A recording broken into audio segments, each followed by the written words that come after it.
almost weightless. The surface ripples outward, expanding silently in all directions. You don't control where the waves go, but they go, they move, they touch everything. That's what happens every time you do something aligned with your future self, no matter how small. One glass of water, one journal entry, one act of self-respect. The universe doesn't judge the size of the act. It registers the frequency it carries. And here's the part most people miss. The field is never ignoring you.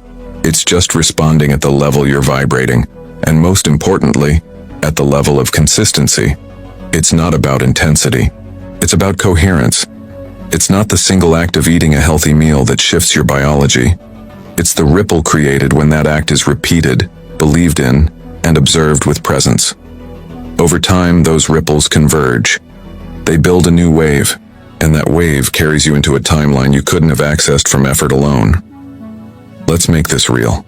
You wake up tomorrow and decide, not dramatically, not ceremonially, just quietly, that you'll sit for 3 minutes in silence before your day begins. Not to get enlightened, not to manifest a mansion, just to be with yourself. That small act generates a ripple. You start your day a little more grounded. Maybe you don't snap at your partner like you usually do. Maybe you choose a better breakfast. Maybe that gives you more mental clarity at work. And suddenly, an idea arrives. You send an email you were hesitating on. Someone responds. A door opens. But none of that was visible from the starting point. It didn't look like your future was shifting, but it was. This is the paradox. The biggest shifts often hide inside the smallest acts, because those acts, repeated with presence, rewire the way you signal to the field. And the field, always intelligent, always listening, begins to organize itself around your new frequency. We're taught that change comes from leaps, from grand decisions, from breakthroughs and breakdowns. But quantum reality doesn't work in drama.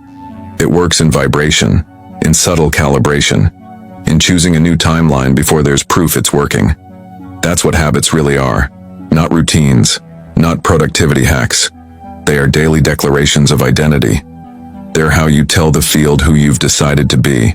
And if you hold that signal long enough, reality will begin to collapse into coherence with it. This is why nothing is ever wasted. No breath, no step, no micro moment of alignment. They're all pebbles. They're all ripples. They're all shaping a lake you can't yet see. And the real shift begins when you stop looking for immediate proof and start trusting the quantum law of compounding vibration. Because at some point those ripples become a wave so strong, it lifts you out of the version of reality you thought you were stuck in. So if you've been waiting for a big breakthrough, pause, take a breath, and drop a new pebble today. That cup of water, that stretch, that one paragraph of the book you've been avoiding, that 90-second meditation. That tiny choice is not a small thing. It's a quantum command, a signal saying, this is who I am now. And the universe always listens to declarations of identity made with frequency. In the next few minutes, we'll explore how these invisible waves of habit shape your life in ways far more powerful than effort ever could. You'll see why your most sacred rituals are often the smallest, and you'll learn how to turn your daily life into a playground of quantum alignment, one ripple at a time. There's a strange kind of magic that happens in the mundane, but only if you know how to look for it. The way you brush your teeth, the way you pour your coffee, the way you speak to yourself before anyone else does. These moments don't seem powerful. They don't feel spiritual, but quantumly they are. Because every seemingly small behavior is a broadcast, and your field is listening even when your mind isn't. Modern science calls this habit stacking or behavioral anchoring, but in the quantum realm we call it vibrational sequencing. It's the invisible web of microactions that either align you with coherence or pull you into entropy. And that alignment, or dissonance, builds across time, not in dramatic explosions, but in subtle, almost imperceptible layers. You wake up late. You skip the breath. You reach for your phone. Your nervous system contracts. You enter the field of your day already out of tune. You feel behind, unfocused, irritable. And yet, when you try to fix the day later, with affirmations or a healthy lunch or a meditation, it doesn't quite land. Why? Because the ripple has already begun. The sequence is set.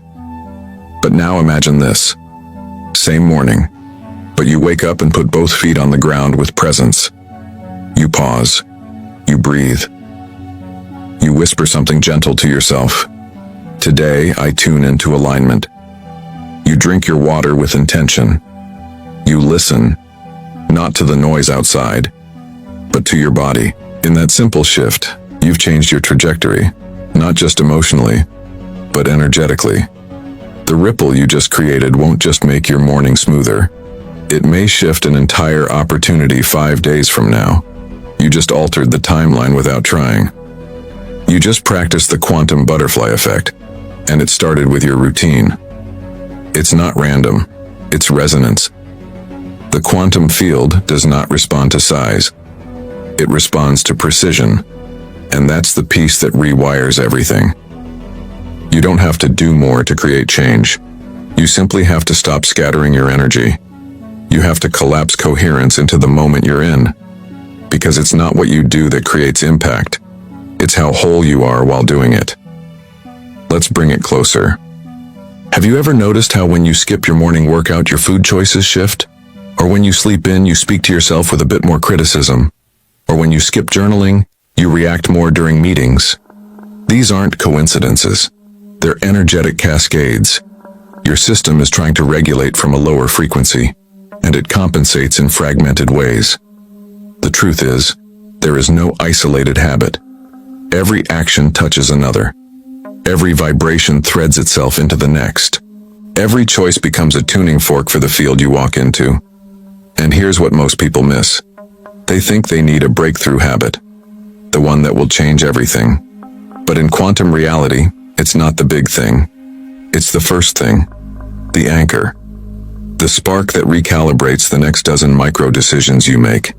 That's why your morning is sacred, not because it's trendy to have a morning routine, but because your first wave of frequency sets the tone for your entire day's interaction with the field. If your first act is chaotic, the field returns chaos. If it's present, the field returns clarity. It's not spiritual punishment. It's physics. This doesn't mean every day needs to start with perfection. You don't need to meditate for 60 minutes on a mountain. You don't need green juice and Himalayan salt lamps. What you need is conscious entry into the field of your own life. And that can take 30 seconds, one breath, one sentence of truth. And the compounding effect? That's where the miracles happen. Because that single act of morning presence makes you slightly more conscious in your next meal. That awareness in eating gives you just enough clarity to handle a conversation with less ego. That cleaner interaction shifts your mood for the afternoon, which shifts your decision to finally make that phone call, which opens a door. And that door changes everything, not because you planned it, but because you planted it. And it started with how you looked at your coffee. This is the secret sacredness of daily life. And the quantum ripple effect isn't mystical. It's mechanical. It's how the universe amplifies what you embody, not eventually, immediately. But the field has no opinion. It just reflects. It just echoes. It just calibrates to what you feed it most consistently. So the question becomes, what are you sending? In the next few minutes, we'll look at what happens when those ripples are repeated, refined, and trusted, not just for a week, but as a new way of being. You'll see how tiny becomes magnetic, how the invisible becomes inevitable, and how your smallest choices become your future self's foundation. You don't need a revolution. You need a rhythm. A rhythm so true, so subtle, and so consistent that the quantum field has no choice but to take you seriously. Because what you repeat with presence becomes sacred, and what becomes sacred rewrites your reality. Let's strip away the myth of go big or go home. In quantum terms, going small with coherence will always outperform going big with chaos. Because in the field, alignment amplifies. And sometimes what seems like the smallest shift is actually the loudest signal you can send to the universe. You don't need to believe this. You just need to remember it. Let me tell you a story. There was a woman who felt like she'd lost her creativity. Years had passed since she'd written anything. Every time she tried to begin again, she felt overwhelmed. "I can't write a book," she'd say. "I don't have time. I don't even know where to start." So she didn't start. For 5 years, the desire stayed quiet. Until one day she made a promise. 5 minutes of journaling a day. Just 5 minutes. No rules. No outcome. The first week, it felt pointless. The second, she noticed her language shifting. By the third, something broke open. Ideas flowed. Old energy moved. Within a year, she'd completed a manuscript. Today, she's a published author, and her voice reaches thousands, all because she made the small sacred. There's another man who felt out of shape, disconnected from his body, ashamed of how far he'd drifted. He didn't go buy weights. He didn't hire a trainer. He just began walking. 10 minutes a day. Rain or shine. Shoes on. Music low. Movement honest. Not to lose weight. Not to impress anyone. But because his body was tired of waiting for the perfect plan. That small daily walk became 30. Then he added water. Then different food choices. 2 years later, not only did he transform physically, he began coaching others to do the same. Not through punishment, through presence. Or the young woman who set aside her daily latte. Not because of guilt, but because she wanted to teach herself that redirecting energy mattered. Every day she transferred that $6 into a savings app. She watched it grow, not just in dollars, but in pride. That habit evolved into reading about investing, shifting her spending identity, and eventually building enough capital to start her dream business. All from one small choice, repeated with clarity. What do these stories have in common? None of them started with perfection. They started with decision. A choice to anchor energy into form, not once, but again and again. Because in the quantum field, consistency is identity. And identity is what collapses potential into reality. The mistake most people make is waiting to feel motivated. But motivation is fickle. It's loud, it's bright, and it burns out fast. Sacred habits don't rely on motivation. They rely on meaning. You give your habit meaning by choosing it even when it doesn't feel dramatic. Especially when it doesn't. That's when it becomes part of your field signature. The universe isn't counting your reps. It's tuning into your rhythm. So the question becomes, can you be trusted with the small? Because if you can, the field will entrust you with the large. There's a reason ancient spiritual practices revolve around repetition. Chanting, breathwork, lighting a candle, bowing. It's not the act itself. It's the frequency it carries. The way it says, I remember who I am. I am here again. I am present again. I choose again. Over time, that becomes a gravitational pull. You become a timeline magnet. This is why your 5-minute meditation is not meaningless. Why your hydration matters. Why taking a mindful pause before reacting is quantum work. Because each act is a ripple. Each ripple, a recalibration. And each recalibration brings you closer to the version of you who already exists. And who lives not in intensity, but in vibrational sovereignty. So if you're still waiting for that big break, look smaller. The portal might be disguised as a walk around the block, a decision to breathe deeply before sending an email, a journal entry when the mind says, why bother? And in the next few minutes, you'll see how to identify the exact ripple that unlocks your next level, your quantum trigger, and how to repeat it with intention, frequency, and grace. Because your next shift won't arrive with fanfare. It will come in quietly, like a whisper, like a rhythm, like a pebble in the lake. You're not lazy. You're not inconsistent. You're not broken. You're just wired, like most of humanity, to underestimate the invisible power of repetition.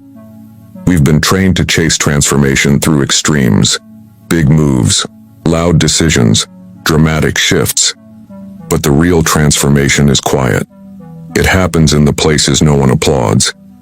It happens through the signal you send when no one's watching, and that signal is encoded into your habits, not the ones you perform when you're motivated, but the ones you commit to when nothing feels magical.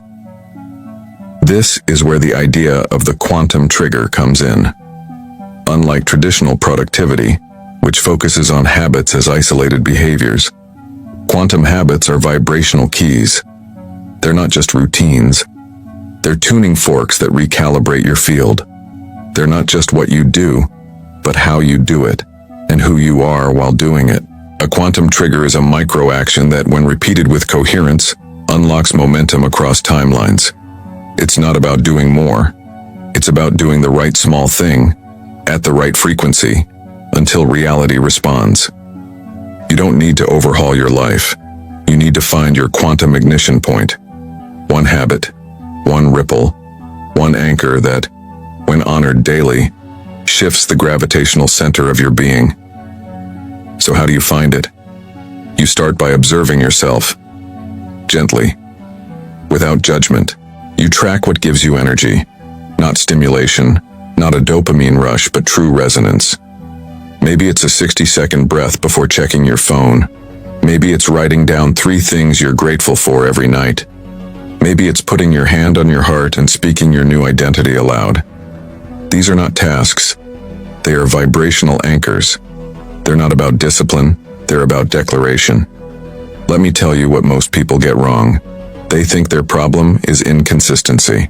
But the truth is, they've just never chosen a habit that felt alive. A habit that's more than obligation. A habit that feels like a reunion with your higher self. That's what a quantum trigger is. It's a doorway. And once opened, it doesn't just change your next 5 minutes, it shifts the field around your entire life. Now here's the part where most give up. They start the habit. They feel good. But after a few days, life gets loud again. Old patterns whisper. The mind says this isn't doing anything, and they stop. Not because they're weak, but because they've been trained to expect instant confirmation. But in the quantum realm, the ripple is real long before the wave is visible. That's why the sacred art of building quantum habits is not just action. It's trust. It's holding the signal long enough for the field to match it. And if you're wondering, is 1 minute enough? Let me be clear. 1 minute of presence is more powerful than 10 hours of unconscious action. 1 minute, fully lived, can change your trajectory. Because in that minute, you are no longer reacting. You are creating. You are not asking for change. You are becoming it. So if you've been stuck in overwhelm, stop aiming for more. Aim for smaller, but deeper. And here's a starting ritual. Choose one habit that takes less than 2 minutes. One that aligns with your next level self. Then ask yourself, can I do this today as if it already matters? Can I show up to this small act as if it's sacred? If the answer is yes, you've just activated your ripple. Repeat it tomorrow, and the next day, and the day after that. Not for results, but for resonance. Because when the field recognizes consistency, without desperation, it opens. That's the moment timelines bend. That's when synchronicities increase. That's when you become a vibrational match to a future that used to feel out of reach. And if you're ready to ground this, I invite you to anchor it in the field right now. Comment below. One small shift, one big ripple. Let that be your declaration. To yourself, to the field, to the future you who already lives inside that ripple. Let that comment carry the weight of your next decision. Let it be the first wave in a reality that's already forming around you, because you don't need to move the mountain, you just need to move your signal. And that begins with one small sacred action, repeated until the universe starts to echo it back. In the next few minutes, we'll take this ripple deeper, exploring how the field doesn't measure what you do, but how you hold what you do, and how your frequency, not your effort, becomes the language through which your reality speaks back. There is no such thing as a silent action. No gesture is ever truly invisible. Every moment you live, the field listens. It doesn't need your words. It doesn't respond to your hustle. It only reads frequency. and the frequency of your habits, your choices, your micro-decisions. That is the real language of creation. We tend to think the universe notices us when we scream, when we cry out in need, when we finally do something big enough to deserve a response. But the truth is far more subtle. The quantum field is not looking for drama. It's tuning into coherence. And coherence isn't loud. It's precise. It's grounded. It's consistent. So when you pause to take a breath before reacting to someone, the field records it. When you replace a moment of gossip with silence, the field expands. When you choose presence over distraction, or gratitude over complaint, the field shifts. These moments don't feel impressive to the ego, but to the quantum fabric of your life, they are tectonic. Why? Because the field doesn't follow intensity. It follows integrity. Your reality doesn't change when you try harder. It changes when your signal becomes stable. And that stability is built through repetition, not of action alone, but of alignment. The repetition of becoming the version of you who no longer needs outer validation to hold an inner frequency. This is where we begin to understand the deeper spiritual mechanics behind the quantum ripple effect. It's not just about doing something small every day. It's about being someone real every moment, not perfect, not enlightened, but honest, present, tuned in. That's what the field responds to. Not your effort, but your embodiment. Let's break this down in practical terms. Imagine a person who spends 10 minutes each morning repeating affirmations with tension in their body, checking their phone between lines, worrying if it's working. They might be saying all the right things, but their field is signaling dissonance. Now imagine someone else who simply stands still for 1 full minute each morning, hand on heart, breathing into gratitude without needing to perform. Their action is smaller, but their frequency is clear. The second person will collapse a more aligned reality, not because they did more, but because their signal was coherent. This is the paradox of quantum manifestation. The field responds faster to those who are not attached to results. Why? Because attachment creates static. It clogs the wave with doubt. But presence, true, consistent presence, amplifies clarity, and clarity collapses potential into form. Here's the truth you've always known but maybe forgotten. You are already broadcasting. The question is, what is your signal saying? Are you telling the field, I don't trust this. I need proof. I'll believe it when I see it. Or are you saying, I am here. I remember. I am aligned no matter what appears. The ripple effect begins inside that choice. That subtle, sacred choice to stay with your truth, even when the external world offers no applause. Especially then, because that's when the field begins to echo your internal state with external shifts. And those shifts? They may not come in fireworks. They may arrive as a quiet clarity, a release of tension, a moment of grace, a door that opens in silence. But make no mistake, they are coming, because the field is always listening. It listens to how you brush your teeth, how you breathe before speaking, how you walk into a room, how you treat your body when no one's watching. It listens when you choose not to scroll, when you drink water with intention, when you stop apologizing for your light. These are not lifestyle choices, these are field instructions. And the more precise your instructions become, not through force, but through authenticity, the more magnetic your field grows. That's when people say, I don't know what it is about you, but something shifted. That something is coherence. That something is quantum. So if you've ever wondered, why isn't it working yet? Ask not what you're doing. Ask how you're being. Ask if your habits carry the signature of your future self, or the residue of your old story. And if it's still unclear, remember this. The field is not testing you. It's attuning you. It's not withholding. It's preparing. It's not ignoring. It's mirroring. You don't need more evidence. You need more presence. And in the next few minutes, we'll return to the origin of the ripple, your daily now, and visualize the future self that already exists because of these choices. The legacy that begins when you stop performing and start vibrating as the one who already knows. Every wave you've ever sent into the field still echoes. Not one act of alignment has been lost. Not one breath of presence ignored. Even the moments you thought were wasted, the days you failed, the steps you skipped, the mornings you woke up numb, they were not the end. They were a part of the ripple, a part of the rhythm. A reminder that your becoming is non-linear, but it is certain. Legacy doesn't begin when the world sees you. It begins when you begin to see yourself clearly, again and again, through the tiny, repeated lens of sacred choice. This is the moment you realize that your reality has never been random. It has always been an echo of what you've practiced.